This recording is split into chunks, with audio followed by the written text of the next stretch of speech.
What's up, YouTube? Promise Keeper. Let's consider this a 9-month update from the video I did a while back with our rescue dog Tank and the Rural King and the Petsmart and Kong branded dog cage that he didn't just escape out of but would destroy. We moved into a new house 9 months ago. And we knew we couldn't rely on the other cages, so here we are, $250, $300 later. Unfortunately, this is one of them times where you get what you pay for. This is where we are, and most people when they first see this are like, oh wow, that's a dog cage. It's pretty serious. So, he has not gotten the best of this yet. He tried. We didn't let him get too carried away. He's nice and settled with it now. If we're home and we tell him to lay down, he's perfectly comfortable doing that. But when it's time to leave, he knows we're leaving. He knows why the keys are jingling. He knows why we're putting on our shoes and our coats. And if we say, Tank, get in your cage, he'll do everything he can to think that he'll behave and he'll go lay down in somebody's bedroom. He just does not want to be away from his people. So, to get a good look at this, this is the HAIGE Pet Nanny. Bought this on Amazon. Again, it's somewhere the $250, $300 range. They don't seem to offer this finish anymore, so maybe some things have changed. But my wife said she did a lot of research on these types of cages before she went with that particular brand. It's made in China. They all are, really.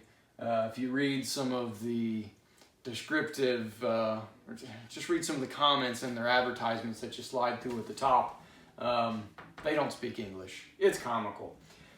But here's what it is. Shipped to the house, everything flat. When it's flattened, it stands about this tall. If we take out the bolts at every corner, it will fold over. The hinges are really nothing more than a bolt and a nut. I'm afraid of how long those will actually hold up, because the threads are eventually going to just snap. I don't know what kind of strength that bolt has, but it's going to wear off the threads until one day it collapses. And the more that we move this around, fold it and unfold it, the faster those are going to break. But it's a tiny nut and bolt. We're talking a few, well, let's say $1 to replace the hardware all the way around. Hasn't happened yet, so just be aware of it. That is not a hinge. It's a hinge made out of these 2 welded elbows and a nut and a bolt. Not heavy duty, but he ain't got out. Coming into here, this is really the only thing I would tell you to be concerned about. The locking mechanism. Out of the box, these are not installed. You will have to drive in all 4 of these little screws. There's a metal insert already in the tube steel. The tube steel all the way around is 3/4 square, and then your smaller bits are about 3/8 and 3/4. It is hollow tube steel, but he can't get out. That's what we're going for. It's heavy enough the way it is.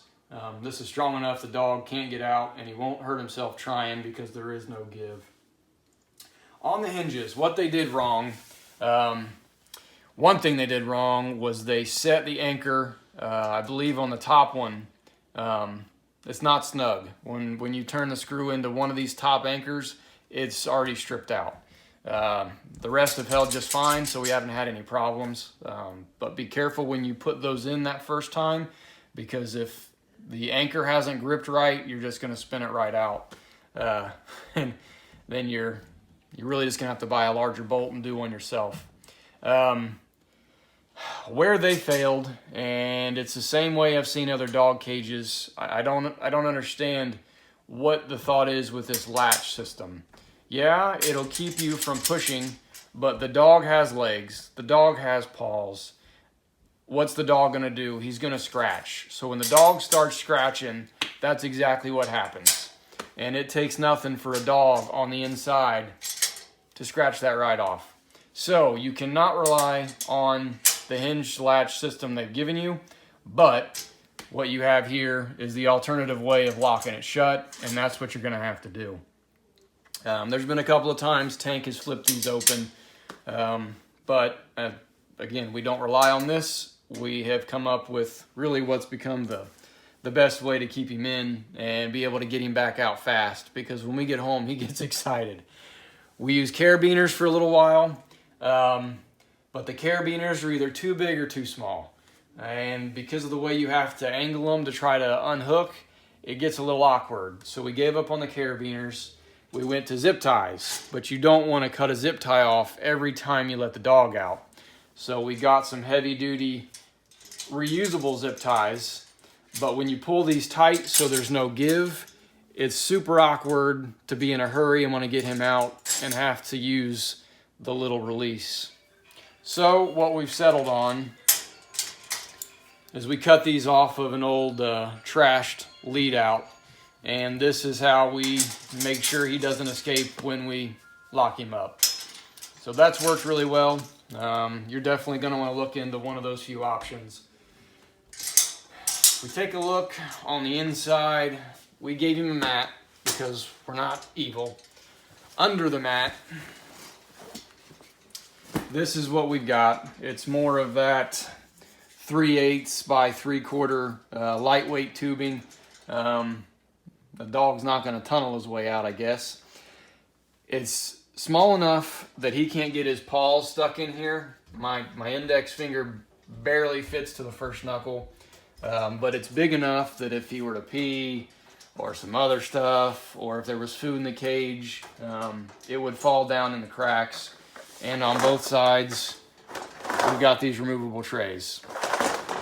Now, they get staticky, they collect a lot of hair, it's nasty, but you have that. With everything else there is, well, I should say I don't think there is anything else. Let's see if we can get Tank down here. Tank! We'll see if he comes running before we're finished. The cage comes with casters. I don't know why you would want them. Come here, buddy. Can you get your cage? Good boy, baby. Come here, Lyle. All right, Tank is about 70 pounds, maybe 80. He's got a huge head, but he has all kinds of room to be comfortable and not feel too caged in when we leave him. So, just to give you the idea, that's the space you're working with a 70 or 80 pound dog. You want to go lay down? Go get Haley. Go get her. All right, so thank you, Tank. The only thing else to say, we opted not to put the casters at the four corners. 2 of the wheels are supposed to lock, but the wheels let the cage move too much. And with Tank already being the type of dog that's gonna, rush the corners, we didn't want a cage rolling around the house. So we took those off. And doing that, you'll notice, and you probably want to do this even with wheels, we bought a pretty thick rubber mat from Lowe's. The bottoms of this are not finished. They are sharp, and without those casters, those welds that they didn't sand down and they didn't coat, they'll scratch the floor. And this cage was what we put in the house that we just moved into, and we had just laid all this new flooring ourselves right out of the box, trying to unfold this and bolt it together, scratch the floor upstairs. So don't do that. While it is still in the box, it is possible that you're going to get one of these edges to poke through the cardboard and scratch your floor. You don't want that to happen. So, thanks for watching. Not much else to say. Check Amazon. This was the HAIGE Pet Nanny. A million more just like it. Check your reviews. But this is what you're going to go with. This is what we settled on. Leave a comment below with your experiences with the dog cages. If you got any questions, And I don't think I threw the measuring tape up, but we bought the 42-inch version, and from floor to top is 35 inches. From side to side, on the outside, you're just over 41. So just keep in mind, whatever they tell you you're getting is going to be a little less. The inside's only about 40 inches. But it's heavy, it's kind of expensive. It will scare your friends when they come over because they're not sure what you're doing with the small prison in the basement. But thanks for watching. Have a Merry Christmas. Until next time.